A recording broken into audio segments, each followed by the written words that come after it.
안녕하십니까? 안녕하세요. 참 좋은 날씨입니다. 이제 날씨가 많이 쌀쌀해졌어요.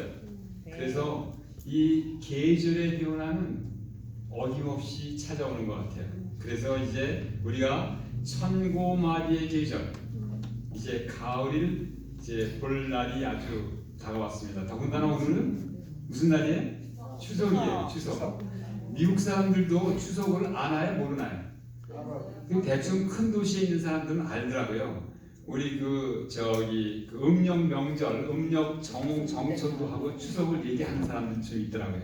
아무튼 추석은 우리가 추석의 기본적인 그러한 그 유래가 어떻게 된 거 여러분들 잘 아시지 않습니까? 1년 동안 하나님께서 그 옛날에는 다 농경 사회였으니까 1년 동안 하나님께서 모든 농사를 잘하게 해주신 하나님께 감사하는 그러한 추수 감사절이나 아무튼 추석이나 같은 그러한 내용이라는 것 여러분들 잘 아실 수 있습니다. 오늘도 우리 참 이렇게 믿음으로 향하는 우리 최고의 믿음으로 향하는 우리의 여정 가운데서 오늘은 네 번째 시간입니다. 그래서 우리가 이제까지 이제 성경에 나와 있는 참으로 아주 귀한 믿음의 사람들의 예를 살펴보면서 우리가 지금 마지막 21세기를 사는 우리가 이러한 분들한테서 어떠한 교훈을 받아야 될까 하는 것을 살펴보는 시간을 가지고 있습니다. 오늘은 그 네 번째 시간으로 여러분들 그 십자가 옆에 있던 강도의 특별한 믿음에 대해서 살펴보려고 합니다. 자, 우리는 이 강도 예를 통해서 이 마지막 끝에 아주 마지막 최후의 순간에서 참 하나님을 예수님을 영접함으로 말미암아 이 아슬아슬하게 그 영광의 구원 열차를 탔던 그 이 강도의 일을 우리는 너무나 잘 알고 있습니다. 그런데 여기 계신 분들 중에서 혹시 이 십자가 옆에 있던 강도가 참으로 우리가 본받을 믿음의 사람이라고 생각해 보신 적 있으십니까? 아마도 별로 제 추측에는 없었던 것 같아요. 그런데 이게 참 잘 살펴보면 이 사람 또한 정말 우리가 본받아야 할 믿음의 거장이었다는 그러한 생각을 할 수 있을 점 있습니다. 우리가 말씀을 통해서 우리가 이 사람이 어떻게 믿음의 거장이 되고 그 아주 죽기 바로 전에 최후의 순간에 예수님을 영접하는 그러한 일을 통해서 했는데 그것이 어떻게 믿음의 거장으로 지금까지 회자될 수 있는 그러한 참 믿음의 귀한 역사였는가 하는 것들을 살펴보는 시간을 갖겠습니다. 오늘의 본문의 말씀은 누가복음 23장 39절로부터 46절에 있는 말씀입니다. 우리 찾으신 분 누가 한번 누가복음 23장 39절로 41절을 누가 한번 읽어주시기 바랍니다. 달린 행악자 중 하나는 비방하여 가로되 네가 그리스도가 아니냐 너와 우리를 구원하라 하되 하나는 그 사람을 꾸짖어 가로되 네가 동일한 정죄를 받고서도 하나님을 두려워 아니하느냐 우리는 우리의 행한 일에 상당한 보응을 받는 것이니 이에 당연하거니와 이 사람의 행한 것은 옳지 않은 것이 없느니라 하고 그 다음에 42절 43절을 누가 또 읽어주시기 바랍니다. 이르되 예수여 당신의 나라에 임하실 때에 나를 기억하소서 하니 예수께서 이르시되 내가 진실로 내게 이르노니 오늘 내가 너와 함께 나원에 있으리라 하십니다. 감사합니다. 자, 여기에 보면 우리가 지금 여기에 그 42절 43절을 좀 읽겠습니다. 43절을 다시 읽어보면 예수께서 이르시되 내가 진실로 내게 이르노니 오늘 내가 나와 함께 낙원에 있으리라 하시니라. 자, 이 말씀을 듣고 많은 사람들이 바로 이날 예수님과 그 십자가 옆에 있던 강도가 낙원에 갔겠구나라고 생각하시는 분 계시는데 사실은 이게 뭐냐면 옛날에 고대의 그 히브리 글이나 그 다음에 헬라어에는 이 쉼표, 마침표 이런 것들이 없어요. 그래서 이걸 어디에 끊는 거에 따라서 의미가 달라질 수 있고 또 이렇게도 읽을 수 있습니다. 여기에 해놓은 것처럼 예수께서 이르시되 내가 오늘 진실로 내게 이르노니 내가 나와 함께 낙원에 있으리라 하시니라. 이렇게 이해할 수 있어요. 여러 가지 정황으로 살펴봤을 때 이렇게 이해하는 것이 좀 더 이 문맥에 충실한 이해가 아닐까 하는 생각을 해봅니다. 자, 그래서 오늘 이제 이 행악자에 대해서 조금 더 자세히 한번 살펴보려고 합니다. 자, 이 행악자 중에 성경에는 행악자 중에 하나라고 나와 있는데 그 행악자가 왼편에 있는 행악자인가요? 아니면 십자가 예수님이 오른편에 달려있는 행악자인가요? 혹시 아시는 분 계세요? 성경에 그런 말 없어요. 성경에는 그런 말이 없어요. 그런데 여러분들한테 추측하라고 그러면 어떻게 추측하시겠습니까? 예수님 오른쪽 같은. 예수님 오른쪽에 있는 것 같죠? 왜 그럴까요? 그 이유는 뭐예요? 항상 오른쪽은 하나님 쪽이고 왼쪽은 사단 쪽이거든요. 그래서 아마도 여기 성경에 나와 있지 않지만 이 오른쪽에 있던 강도가 아닐까 이런 생각을 해봅니다. 자, 그 여기에 보면 행악자라고 나오는데 이 누가복음에는 행악자라는 그 말 그대로 악을 행한 사람 이렇게 얘기하죠. evil doer 아니면 영어로는 criminal 이렇게 얘기하는데 그런데 이 똑같은 얘기를 마태복음에서는 강도라고 나와요. 강도가 뭡니까? 어떤 사람을 강도라고 해요? 남의 물건을 강제로 폭력을 사용하거나 아니면 또 위협을 하거나 해가지고 뺏는 사람. 그래서 이 강도를 영어로 번역하기는 뭐라고 번역을 했냐면 robber라고 번역했어요. robber는 이제 뭐예요? 다들 도둑질하는 사람. 이런데 이제 이건 또 강제로 도둑질하는 사람인 것 같아요. 그런데 어쨌든 간에 여기에 보니까 행악자라고 성경에 나와 있고 강도라고 구체적으로 더 나와 있는 걸 보니까 이 사람이 아마도 이 십자가형을 받을 만큼 그렇게 큰 어떤 도둑질을 한 것 같아요. 자, 그런데 이렇게 큰 십자가형을 받을 만한 그런 큰 이 흉악한 도적이 어떻게 이렇게 하나님한테 우리 예수님한테 큰 복을 받게 되었는지 그 비결을 말씀을 통하여 한번 우리 살펴보겠습니다. 첫 번째, 이 사람은 유대인이었어요. 우리가 지난번에 살펴봤던 맨 처음에 살펴봤던 그 로마 109장 그 다음에 살펴봤던 기생라합 그리고 지난 안식에 살펴봤던 수로보니게 여인은 다 이방인이었어요. 그런데 이 사람은 유대인이었어요. 유대인인데 지금 말씀드린 것처럼 십자가형에 합당한 그러한 아주 큰 악을 행한 행악자였어요. 그런데 이 사람이 말씀을 이렇게 살펴보니까 예수님의 행적에 대해서 잘 알았어요. 알았는데 그런데 정작 알기는 했지만 예수님을 진짜 믿지는 않았던 것 같아요. 그런데 마지막 죽음 바로 직전에 마지막 순간에 예수님을 영접하여 구원을 받았어요. 그런데 이 사람은 그냥 구원을 받은 것뿐만 아니라 잘 살펴보니까 예수님으로부터 직접 구원의 보장을 받은 유일한 인간이 되었어요. 이 세상에 수많은 사람이 이 땅에 태어났어요. 그러나 하나님한테 직접 내가 구원을 받았다라는 얘기를 들은 사람은 이 사람 한 사람뿐이에요. 물론 이렇게 우리가 추정할 수 있어요. 뭐 이렇게 에녹이라든지 뭐 엘리야라든지 내가 승천하기 때문에 미리 알려주긴 했지만 어쨌든 직접 대놓고 네가 나와 함께 이렇게 구원을 아직 약속받은 사람 이 사람 하나였어요. 자, 그러면 이 사람의 이 사람이 어떠냐면 첫 번째로 예수님의 행적을 잘 알았던 사람이에요.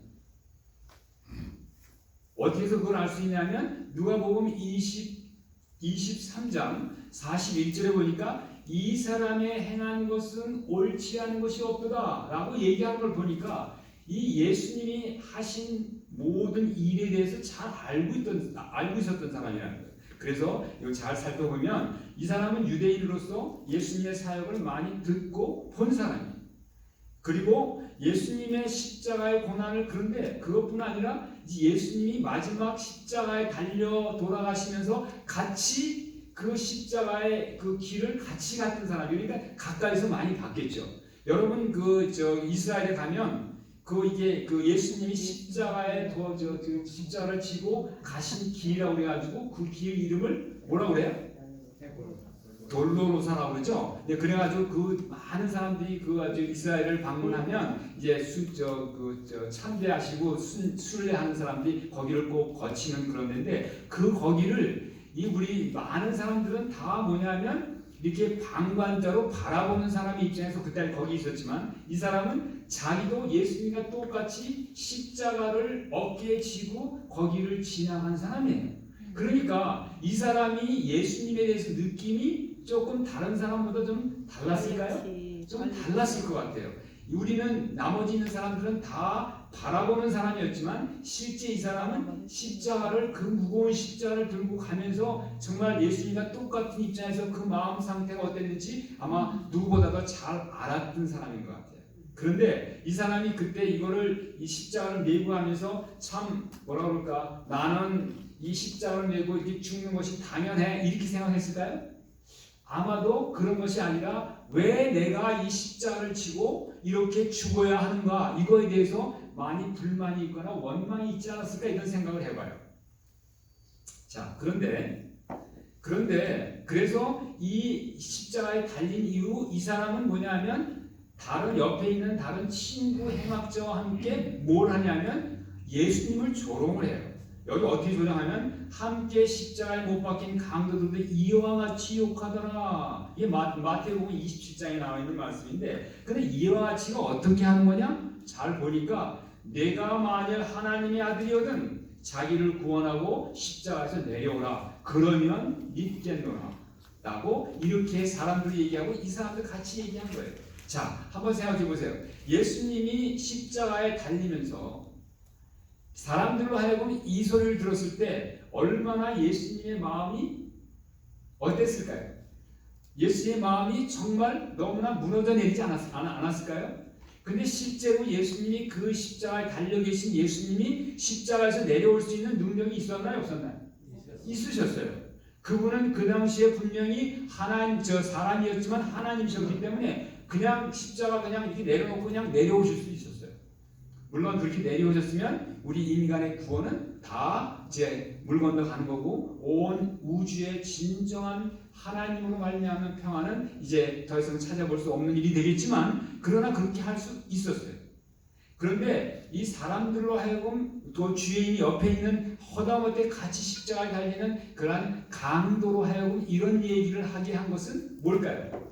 이렇게 해서라도 정말 예수님의 그 자존심을 건드리고 예수님의 그걸 건드려서 예수님으로 하여금 죄를 짓게 하려고 하는 사단의 집요한 공격이 결과였던 거예요. 근데 거기에 밀려서 이 사람도 그렇게 얘기했던 사람이에요. 자, 그래서 이 사람은 이때까지만 하더라도 십자가형의 그 극한 상황에서 불평과 원망이 가득한 악한 마음으로 그 예수님을 비난했던 사람이에요. 그런데 이렇게 예수님을 비난하고 불평하고 원망하는 사람은 예수님을 진짜 예수님의 진면목을 볼 수 있을까요? 없을까요? 볼 수 없었어요. 그래서 이 사람은 아마도 이렇게 그 당시의 분위기에 따라 그 주위에 있는 분위기에 따라 예수님을 조롱하는 데까지 이르지 않았나 하는 생각을 해봅니다. 그런데 이 행악자는 그럼에도 불구하고 하나님을 두려워하는 마음이 있었어요. 누가복음 23장 40절에 보니까 내가 동일한 정죄를 받고도 하나님을 두려워하지 아니하느냐 하고 옆에 있는 그 행악자를 책망하는 걸 보면 이 사람은 그래도 하나님을 두려워하는 마음, 즉 하나님을 경외하는 마음이 있었다는 거예요. 아마도 그 마음을 성령께서 그걸 아시고 그 마음을 역사하셔서 이 행악자로 하여금 정말 회개하는 그러한 수준에까지 이 행악자의 마음을 이끄시지 않았나 이런 생각을 합니다. 그래서 성령께서 이 행악자에게 그렇게 얘기하는 행악자에게 양심의 가책을 느끼게 하고 정말 회개의 은혜를 베푸시지 않았나 하는 생각을 제가 해봅니다. 자, 그런데 이 행악자가 이게 회개할 수 있는 결정적인 동기 유발이 어떻게 됐을까요?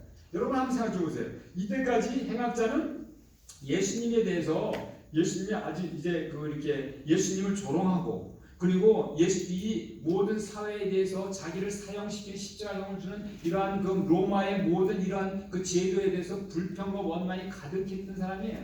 그런데 이 사람이 어떻게 갑자기 마음을 돌려서 정말 자기가 행악자인 것을 인정하고 그 다음에 이 이게 회개의 과정으로 돌아갈 수 있었을까요? 어떤 계기가 있어야 될 거 아니에요. 여러분들 어떻게 생각하세요? 어떠한 계기가 있었을까요? 예수님의 어떤 모습을 보고 거기에는 틀린 다른 건 없으니까 사람들은 다 조롱하는 사람들만 있었고 그런데 거기에 있는 사람들은 딱 보자면 자기와 예수님과 그 다음에 조롱하는 사람들이에요.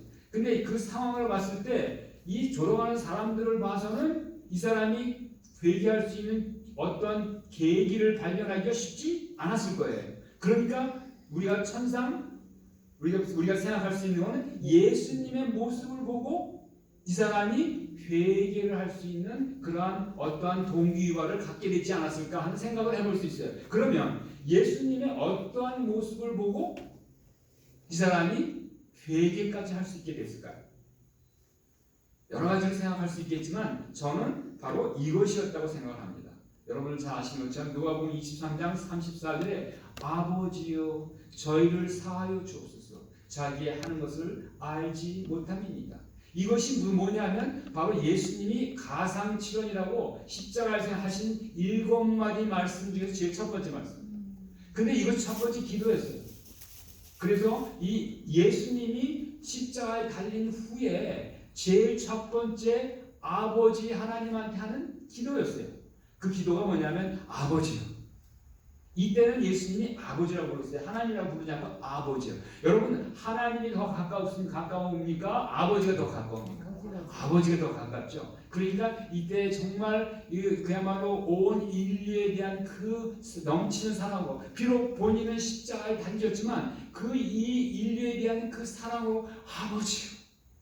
저희를 사하여 줍소서. 친히 저들이 저렇게 하고 나를 조롱하는 것도 하지만 저들이 몰라서 그렇습니다. 저를 불쌍히 여겨 주시옵소서라고 기도했던 거예요. 예수님의 이 기도를 들었을 때 아마도 참 그 옆에 있던 강도의 마음이 어땠을까 한번 생각을 해봅니다. 아마 강도는 이런 생각을 하지 않았을까요? 자기 같았으면 나는 지금 내 마음 가운데 원망과 불평과 저주의 마음이 가득한데 어떻게 저 사람은 자기가 이 사람이 이 강도가 분명히 알고 있는 자기는 마땅히 십자가형을 받아야 할 그러한 죄인이지만 이 사람은 죄를 지은 게 하나도 없는 거예요. 그런데 이 사람이 어떻게 그야말로 원망하고 불평한다면 제일 많이 해야 될 사람 누구예요? 바로 예수님이 하셔야 되는데 예수님이 불평하고 원망하는 대신 뭐라고 얘기하냐면 저들을 용서해달라는 이러한 그야말로 놀라운 기도를 했을 때 이 사람한테 아마도 그것이 충격으로 다가왔을 것 같아요. 그래서 예수님이 자기를 못 받고 조롱하는 자들 위하여 오히려 간절한 용서의 기도에 충격을 받았는데 거기에 잘 살펴보니까 어떠냐면 바로 예수님의 용서의 기도 속에 자기 자신도 포함되어 있다는 것을 아마 깨달았던 것 같아요. 그래서 이것이 그 강도에게 너무나 큰 충격으로 다가오지 않았을까 하는 생각을 해봅니다. 자, 그런데 정말 우리가 다 알고 있는 것처럼 예수님의 기도는 우리의 기도도 하나님께서 아버지 하나님께서 다 응답해 주시는데 예수님의 기도는 얼마나 더 잘 응답해 주시겠어요. 그런데 예수님이 더군다나 십자가상에서 십자가의 그 극한 고통 가운데서 그럼에도 불구하고 인류를 사랑해서 하시는 그 기도 하나님께서 들어주실까요? 안 들어주실까요? 들어주시죠. 그런데 그 첫 번째 예수님의 기도에 응답한 것이 누구한테 나타나요? 바로 옆에 있는 강도에게 나타났다는 거예요. 그래서 이 강도는 뭐냐면 예수님의 기도에 첫 번째 응답받은 그러한 곳에 나타나고 예수님의 기도의 첫 번째 수혜자가 됐다는 거예요. 우리 모두는 예수님의 기도의 덕분으로 지금 살고 있어요. 예수님이 그 옛날에 해놓으신 기도, 지금도 우리 하늘에서 우리를 위하여 하시는 그 기도 덕분에 살고 있는데, 예수님이 십자가상에서 하는 그 아주 절체절명의 순간에 한 그 기도의 그 수혜를 누가 제일 먼저 받았냐면 이 행악자가 받았던 거예요. 그래서 이걸 통해서 우리가 깨달을 수 있는 것은, 정말 예수님께서는 한 영혼이라도 더 구원하기 위해서, 정말 이 행악자는 이제 곧 죽을 사람이에요. 이 죽을 사람 마지막 순간이라도 이 행악자를 구원하기 위해서 예수님은 이 그야말로 아버지여 저희를, 이 행악자를 용서하여 주옵소서, 이 행악자가 자기가 하는 것을 알지 못하니라 하는 그러한 그야말로 처절한 기도를 했는지는 모르겠어요. 그래서 성경은 우리한테 이렇게 얘기합니다. 우리가 하나님께 돌아갈 때는, 우리가 목숨이 붙어있는 한, 그때는 항상 있고, 그때가 바로 지금이라는 사실. 그래서 성경이 이렇게 얘기하고 있어요. 고린도후서 6장 2절에 보면, 가라사대 내가 은혜 베풀 때 너를 듣고 구원의 날에 너를 도왔다 하였으니 보라, 지금은 은혜 받을 만한 때요, 보라 지금은 구원의 날이로다. 여러분, 우리가 내일을 기억할 수가 없어요. 우리 누구도 내일 어떤 일이 우리한테 일어날까 아무도 몰라요. 그러니까 우리가 구원, 그야말로 은혜 받을 때, 예수님의 십자가의 보혈의 그 놀라운 은혜를 받을 때는 바로 지금이라는 거예요. 지금이 바로 구원이라는 거예요. 우리가 내일이 어떻게 될지 잘 모르기 때문에. 그리고 이 예수님의 구원은 오늘 우리가 받으면, 오늘 우리가 받고 소중하게 간직하면 그것이 우리한테 가장 큰 복이 된다는 사실입니다. 이제 이런 일을 통하여 이 행악자가 이제 회개하는 과정이 나타납니다. 이 행악자는 자기가 죄인임을 인정해요. 뭐라고 어떻게 보면 누가 보면 23, 41절에 우리는 우리의 행한 일에 상당한 봉을 받는 것이니 이에 당연하거니와, 이를 통해서 뭐냐면 나는 죄인이로소이다 하는 얘기를 합니다. 나는 죄인이로소이다.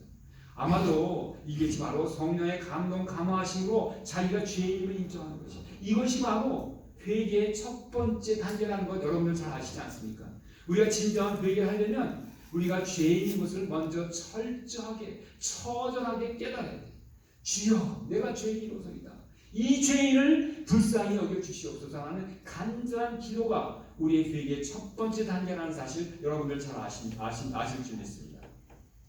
자, 그래서 이 사람은 자기가 지금 당하는 십자가형을 자기가 마땅히 당해야 되는, 마땅히 받아야 되는 벌로 받아들인 거예요. 그래서 이에 당연하거니와 이렇게 얘기합니다. 그래서 성령의 조명하심으로 이 예수님이 진정 메시아시며 구세주이심을 깨닫게 되는 거예요. 자, 여기서 자기는 죽지만 이 사람들이 많은 사람이 메시아라고 그러는데, 보니까 메시아라는 사람이 자기랑 똑같이 십자가에 돌아가서 죽는데, 그냥 그래서 일단 십자가라는 것은 눈에 보이는 건 뭐예요? 그것은 승리가 아니라 패배예요. 그런데 옆에서 예수님을 자세히 살펴보니까 이 사람이 진짜 메시아고 진짜 구세주였다는 것이 마음 가운데 깨달아졌던 거예요.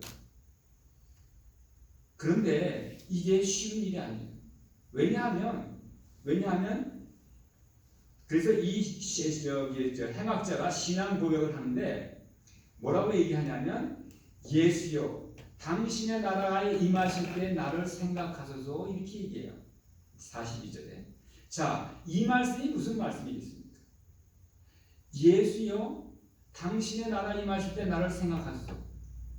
이 얘기는 무슨 얘기냐면 예수님을 뭐로 인정한다는 거예요? 예수님을 바로 메시아와 구세주로 인정한다는 얘기예요. 자, 근데 이게 얼마나 큰 일이냐면, 그 예수님이 십자가에 달리실 당시에 예수님을 구세주와 그 다음에 메시아로 인정한 사람들이 얼마나 많았나요? 그 당시에 그 예수님의 십자가 밑에 있었던 사도 요한, 그 다음에 마리아, 그의 막달라 마리아들이 그 예수님 어머니도 있었어요. 근데 그분들이 예수님이 정말 메시아됨을 그 당시에 정말 확신하고 있었나요? 없었나요? 이 사람들은 그전에는 그렇게 믿었는데 예수님이 십자가에 돌아가시는 걸 보니까 이분이 메시아가 아닌가 하고 의심하고 있었을 때예요. 거기 있는 모든 사람 중에서 진짜 예수님이 메시아고 예수님이 하나님이시고 예수님이 구세주라고 믿었던 사람은 아무도 없었어요. 아마도 거기에서만 없는 게 아니라 아마 그 당시에 모든 사람이 다 그렇게 믿지 않았을 거예요. 그래서 이 당시에 있었던 거기 제자 요한조차도 마음 가운데 예수님이 진짜 메시아가 아닌 모양이다라고 생각하고 있었어요. 어머니 마리아조차도. 왜냐하면 이렇게 처참하게 십자가에서 예수님이 돌아가실 일은 없다고 저는 분명히 그 사람들은 생각했으니까 이거는 아닌데 라고 생각했던 거예요. 그런데 바로 이 절체절명의 순간에 이 지구상에서 예수님을 메시아로 인정한 유일한 사람이 바로 이 강도였다는 거예요. 한번 생각해 보세요. 이 얼마나 소름 끼치는 일인가. 이 세상에 있는 모든 사람이 예수님이 이 세상을 너무 사랑하셔서 자기 온 생명을 바쳐 이 세상을 구원하려 오셔서 십자가에 돌아가시는데 이 십자가에 돌아가신 이 절체절명의 순간에 정말 예수님이 메시아라는 사실을 아는 사람이 아무도 없었다는 거예요. 이거를 예수님이 실제로 눈으로 보시면서 그 마음이 어떠셨을까? 마음이 정말 아주 힘들지 않으셨겠어요? 내가 얼마나 사랑해서 내가 어떻게 사랑해서 여기까지 와서 내가 목숨까지 바치는데 나를 온전히 메시아로 이 세상의 구세주로 아는 사람이 한 사람도 없는 거예요. 얼마나 예수님이 힘드셨겠어요. 자, 그런데 이 극심한 고통 중에 예수님의 귀에 이 행악자의 신앙 고백이 들리는 거예요. 예수여, 당신의 나라가 임하실 때 나를 생각하소서. 이 얘기를 들었을 때 예수님의 귀에 이것이 어떻게 들렸을까요? 모든 사람이 그야말로 아무도 메시아로 인정하지 않고 그야말로 우리가 잘못 실수했구나라고 생각하는, 그러면서 정말 안타까운 마음으로 있는 그 모든, 비록 제자까지도, 비록 자기 어머니까지도, 자기가 그렇게 사랑했던 그런 그 막다른 마리아까지도 예수님의 메시아임을 잘 모르는 상황에서 이 엉뚱하게 이 옆에 있는 강도로부터 이 소리를 들었을 때 이 소리가 예수님의 귀에는 어떻게 들렸을까요? 아마도 예수님의 귀에는 너무나 감미로운 음악과 같은 소리를 들렸을 거예요. 그리고 이 소리 한마디, 이 한마디가 예수님한테는 너무나 큰 위로가 됐을 거예요. 용기가 됐을 거예요. 그래서 예수님께서 정말 이렇게 이 사람한테 이렇게 큰 은혜를 베푸실 만한 그러한, 정말 베푸시기에 합당한 그러한 일이 아니었을까 하는 생각을 해봅니다. 자, 과연 이 세상에 태어난 수천의 사람 중에 살아서 구원을 보장을 받은 유일한 사람이 되기에 합당한 믿음을 보여준 것이 아닐까. 정말 이 사람이 정말 그야말로 큰 믿음의 사람이 아닌가 하는 생각을 해봅니다. 생각해 보세요. 모든 사람이 다 한 방향으로 가고 있어요. 그런데 이 사람은 그것이 아니라 모든 사람이 가는 방향에서 반대로 예수님을 향하여 정말 메시아라고, 그 다음에 예수님을 하나님으로 인정하는 이 놀라운 일, 여기에 예수님은 이렇게 반응하십니다. 자, 그래서 근데 여기서 한 가지 우리가 살펴볼 거는, 이 행악자는 우리가 일반적으로 생각할 때 회개하고 난 다음에 예수님께 죄를 용서를 구해야 되는데 그렇게 하지 않았어요. 그런데 그렇게 비록 말은 하지 않았지만 그가 한 모든 말과 행동 속에 이것이 다 들어있는 거예요.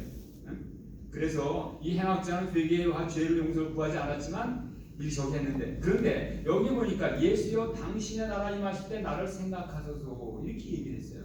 그런데 이 행악자가 얘기한 당신의 임할 나라, 당신의 나라가 임한다는데 그 나라는 어떤 나라였을까요? 어떤 나라? 분명히 자기는 지금 죽어요. 자기는 죽는 건 너무나 잘 알고 있어요. 죽는데 이거는, 이 사람은 그래서 이거는 이 지상의 하나님의 왕국이 아니라 하늘나라라고 생각했을 거예요. 그런데 그 당시에 예수님의 제자들은 어떠한 예수님의 나라가 세워질 것을 기대했었나요? 바로 이 지상에 로마인들을 다 쫓아내고 이 지상에 예수님의 나라가 건설되기를 아주 간절히 바랬던 사람들이에요. 그 사람들이 바로 이 예수의 제자들이. 그러나 이 행악자는 어떻게 행하냐면 이 지상의 나라가 아니라 하늘 나라를 기다리고 있었다는 거예요. 자, 이것이 어떻게 이 모든 사람들이 다 저렇게 이 지상 나라를 생각하는데 어떻게 이 강도는 하늘 나라를 생각할 수 있었을까? 이것이 바로 성령의 도우심이 아닐까 하는 생각을 해봅니다. 자, 그래서 예수님께 이 놀라운 이 행악자의 고백을 통하여 고백에 대한 반응으로 예수님께서 이렇게 말씀하십니다. 내가 오늘 진실로 내게 이르노니 내가 나와 함께 낙원에 있으리라. 자, 이것이 바로 이 땅에 난 사람 중에서 살아서 받은 유일한 구원의 보증입니다. 이 사람이 이걸 받은 거예요. 그런데 예수님이 여기에서 오늘 진실로 내게 이르노니 내가 나와 함께 낙원에 있으리라고 했는데 아까 우리가 그런 얘기를 좀 살펴보지 않았습니까? 우리가 지금 성경에 여러분들이 성경에 써 있는 건 내가 진실로 내게 이르니 오늘 내가 나와 함께 낙원에 있으리라 이렇게 얘기했거든요. 그런데 우리가 잘 아는 것처럼 예수님이 이날 어디에 계셨나요? 돌아가시고 난 다음에 이날 어디에 계셨어요? 예수님은 아리마대 요셉의 새 무덤에 계셨어요. 그런데 여기서 지금 얘기하는 그런데 예수님이 뭐라고 하냐면 낙원에 계시지 않았어요. 그런데 낙원이라는 게 뭘까? 낙원은 어디에 있는 걸까? 여러분 낙원이 어디에 있는 거예요? 자, 이 낙원이 어디에 있는 거? 근데 많은 이것 때문에 지금 이 기독교계에 많은 이론들이 있어요. 그래서 낙원은 하늘나라라는 얘기도 있고 연옥이라는 얘기도 있고 근데 영원 대기소라는 얘기도 있고 그래가지고 이 낙원이 어느 아주 유명한 개신교의 목사님은 이 지구가 있는데 지구의 밑에 아주 뜨거운 불구덩이 있는데 거기 지옥이고 그 옆에 또 낙원이 되는 데가 있대요. 이렇게 설명하는 사람도 있어요. 그런데 성경은 뭐라고 얘기하나 하는 것을 좀 살펴보려고. 성경에는 고린도서 12장 2절하고 4절을 보면 이런 말씀이 있어요. 내가 그리스도 안에 있는 한 사람을 아노니 14년 전에 그가 셋째 하늘에 이끌려간 자라. 그가 낙원으로 이끌려가서 말할 수 없는 말을 들었으니 사람이 가히 이르지 못할 말이로다. 이게 누가 한 얘기냐면 사도 바울이 얘기한 얘기예요. 사도 바울이 셋째 하늘로 이끌었는데 그 셋째 하늘이 바로 낙원이라는 거예요. 이 땅이 아니고 셋째 하늘이라는 거예요. 우리 계시록 2장 7절에 보면 어떤 얘기냐면 귀 있는 자는 성령이 교회들에게 하시는 말씀을 들을지어다. 이기는 그에게는 내가 하나님의 낙원에 있는 생명나무의 과실을 주어 먹게 하리라. 낙원에 뭐가 있다는 거예요? 생명나무가 있다는 거예요. 생명강이 있고 생명나무가 있고. 그러니까 이 낙원은 어디예요? 이 땅속이 아니고 하늘. 이게 하늘이에요. 하나님이 계신 곳이 하나님이 계신 곳. 자, 그렇기 때문에 우리 낙원에 대해서 여기 계신 분들은 아무도 오해하시는 분이 없을 줄 믿습니다. 자, 여기에 낙원은 그래서 이 말씀을 보니까 하늘나라 새 예루살렘에서 하나님의 보좌가 있는 곳이에요. 그런데 우리가 잘 아는 것처럼 예수님이 부활하시고 난 다음에 잠시 하늘에 다녀오셨죠. 그리고 40일에 완전히 가셨어요. 그런데 그래서 이 낙원은 여러 사람들이 얘기하는 이런저런 얘기가 아니라 바로 하늘나라라는 사실을 우리가 다시 한번 생각해 봅니다. 자, 그런데 비록 우리가 직접 예수님으로부터 예수님의 육성으로 이런 내가 오늘 내게 말하니 내가 나와 함께 낙원에 있으리라 이런 말은 듣지 못한다 할지라도 우리는 말씀을 통하여 믿음의 눈으로 믿음의 귀로 우리 매일의 삶 가운데 이런 예수님의 음성을 듣게 되시는 여러분 되시기 바랍니다. 그런데 우리가 여기서 한 가지 생각해 봐야 할 것이 있어요. 뭐냐면 왜 예수님은 두 행악자 사이에 다니셨을까요? 십자가가 3개 있어요. 3개 있는데 왜 예수님은 이 행악자 사이에 다니셨을까요? 왜 그랬을까요? 여기 보면 여러분 아는 것처럼 누가복음 23장 27절에 강도 둘을 예수와 함께 십자가에 못 박으니 하나는 그의 우편에 하나는 좌편에 있더라. 예수님은 가운데 계신 거예요. 이 두 강도는 온 인류를 대표합니다. 그리고 온 인류가 바로 죄인인 강도가 예수님을 통하여 용서받은 이 옆에 있는 왼쪽에 있다고 생각해 봅시다. 왼쪽에 있던 강도가 똑같은 강도예요. 그러나 이 예수님의 십자가를 통하여 용서받은 죄인, 곧 의인이 돼서 이 낙원을 상속받는 그러한 일이 있는 것처럼 이 세상에는 두 종류의 사람이 있어요. 하나는 죄인, 또 하나는 용서받은 죄인. 이 두 종류예요. 그래서 우리가 그 용서를 어떻게 받느냐? 바로 가운데 있는 예수님의 십자가의 보혈의 공로로 용서를 받는다. 그래서 이 두 강도가 이 세상에는 모든 사람을 대표하는 거고 우리는 둘 중에 하나에 속할 수밖에 없다는 사실이에요. 자, 그래서 우리가 여기서 또 한 가지 우리가 알 수 있는 것은 낙원은 바로 예수님의 십자가의 은혜로 가는 곳이랍니다.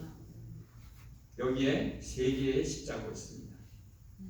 갈라디아 2장 20절에 보면 내가 그리스도와 함께 십자가에 못 박혔나니 그런지 이제 내가 사는 것이 아니라 내 안에 그리스도께서 사신 것이야. 내가 육체 가운데 사는 것은 나를 사랑하사 나를 위하여 자기 몸 버리신 하나님의 아들의 믿음으로 사는 것이야.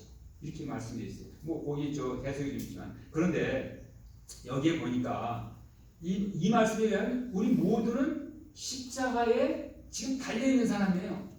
우리가 내가 그리스도와 십자가에 못 박혔어요. 우리 모두는 예수님의 십자가로 말미암아 십자가에 못 박혔는데 여러분들은 지금 예수님의 우편에 계십니까? 아니면 좌편에 계십니까? 여러분들은 그야말로 좌편에 있는 그냥 용서받지 못한 죄인의 십자가에 달려 있습니까? 아니면 용서받은 죄인 곧 의인의 십자가 옆에 십자가에 달려 있습니까? 오늘 우리가 여러분들 그냥 말씀하지 않으셔도 됩니다. 오늘 스스로 내가 이게 어디에 있을까라고 생각을 해보면서 그런데 그냥 내가 생각해 아예 나는 당연히 예수님의 십자가 우편에 있는 그런 용서받은 죄인 의인의 십자가에 달려 있겠지라고 생각하지 마시고 정말 이거를 여러분 안에 내주하시는 성령님한테 여쭤보시기 바랍니다. 성령님, 제가 예수님 십자가 왼쪽에 있습니까? 아니면 오른쪽에 있습니까?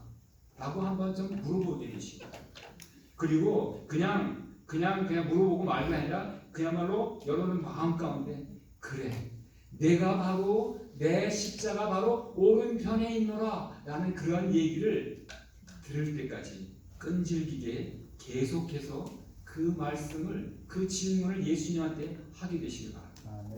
그래서 우리가 오늘 이 말씀을 들으면서 여기 세 개의 십자가가 있어요. 십자가에서 우리가 만약 혹시 아직도 내가 왼쪽에 있지 오른쪽에 있는 것 같은 그런 확신이 좀 약간 부족하다 할 때 예수님 정말 예수님 앞에 우리의 모든 죄를 다시 한번 회개하고 그리고 그야말로 우리 안에 내주하시는 성령님을 말미암아 그분의 음성을 통하여 우리가 오른편에 있다는 사실을 확인하게 되시는 여러분 되시길 바랍니다. 이제 말씀을 요약합니다. 이 행악자의 믿음에 비하여 오늘 우리의 믿음의 현주소는 어디에 있을까요? 우리는 이 행악자처럼 예수님의 오른편에 용서받은 죄인의 십자가에 우리가 매달려 있는지 아니면 이 반대쪽에 있는지 우리가 한번 깊이 생각해 보게 되시기 바랍니다. 이 행악자가 마지막 순간에 성령님의 인도하심을 따라감으로 놀라운 구원의 허락을 받은 것처럼 우리도 늘 성령님의 음성에 귀를 기울입시다. 이 행악자가 받은 구원의 보장이 뭐냐? 내가 나와 함께 낙원에 있으리라. 우리도 이런 주님의 언약의 음성을 믿음의 귀로 늘 듣게 되시길 바랍니다. 우리가 이렇게 진실되게 낙원을 바르며 살다 보면 우리도 언젠가 마라나타 주 예수여 어서 오시옵소서 하는 그러한 큰 외침의 영광스러운 그 자리에 우리가 꼭 쓸 수 있게 될 줄 믿습니다. 이 영광스러운 자리가 우리 모두의 자리가 되길 바라면서 말씀을 드립니다. 아멘.